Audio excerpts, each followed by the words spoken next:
Sortez votre maïs soufflé et trouvez votre siège. Nous entamons un voyage nostalgique, image par image, à travers l'évolution du 7e art à Moncton. De l'âge d'or des cinémas de centre-ville à l'ère des complexes modernes, voici la chronologie des lieux où la magie a opéré. Les années 60 et 70, le changement de bobine.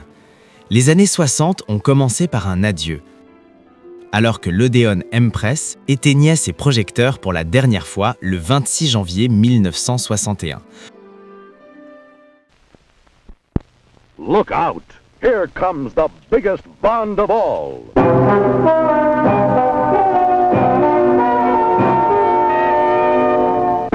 Thunderball!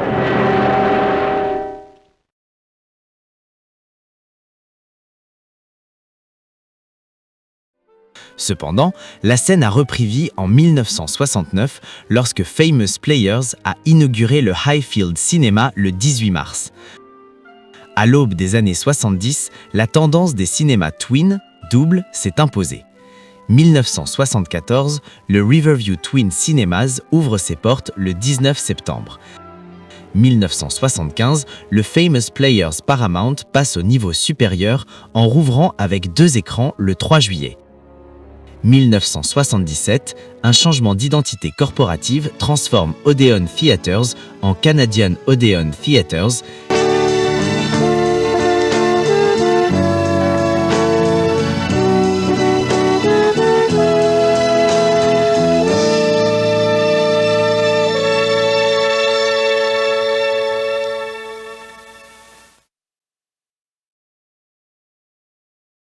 A long time ago, in a galaxy far, far away, Here they come! Star Wars, Coming in too fast!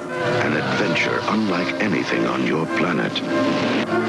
It's an epic of heroes and villains and aliens from 1,000 worlds. Star Wars, rated PG. 1979, malheureusement, le Highfield Cinema ferme le 31 mai, échangeant les collations de films contre une foire alimentaire. Les années 80, ciné-parc et transition. Les années 80 ont débuté avec la magie du plein air, mais se sont terminées par d'importants bouleversements dans l'industrie. 1981, le ciné-parc La Brunate à Capellé lance ses projections sous les étoiles le 3 juillet. 1985, une année de changement massif.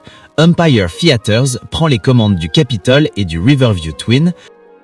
Parallèlement, l'ère des ciné-parcs s'essouffle avec la fermeture de La Brunate et du Skyway Drive-In.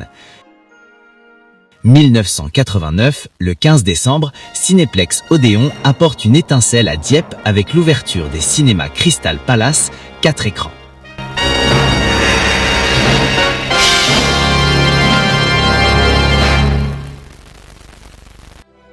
Les années 90, expansion et renaissance. Les années 90 voient le paysage cinématographique de Moncton s'agrandir, tandis que certains lieux classiques trouvent une nouvelle vocation. 1990, Empire Theatres, en partenariat avec Canadian Multiscreen Cinemas Limited, reprend le Crystal Palace des mains de Cinéplex Odéon le 2 mars. 1991, le Capitol cesse ses activités de cinéma le 14 novembre. Après une véritable ovation, il rouvre en 1993 en tant que centre des arts de la scène de premier plan.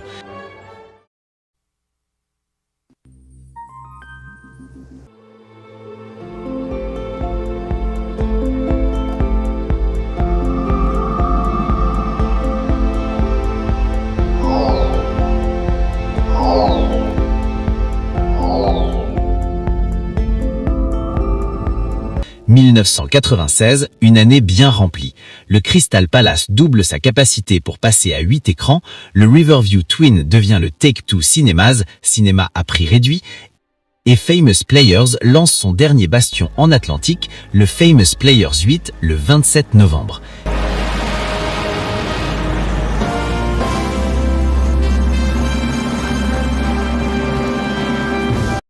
1997 à 1999, le Paramount 1 et 2 ferment tous de leurs portes, marquant une époque pour ces emplacements.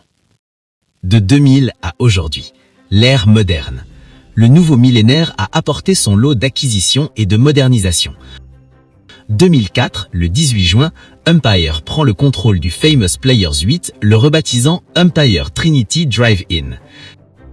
2012, une année de diversité.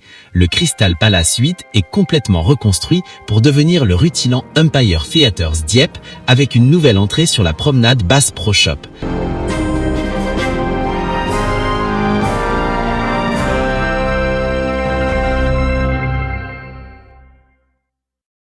Simultanément, le cinéma Far Out East voit le jour à l'université de Moncton, proposant des films d'art et d'essai. 2013, dans une transaction finale digne d'un blockbuster, Sobeys vend sa chaîne Empire Theatres à Cineplex Entertainment, préparant le terrain pour les cinémas que nous fréquentons aujourd'hui.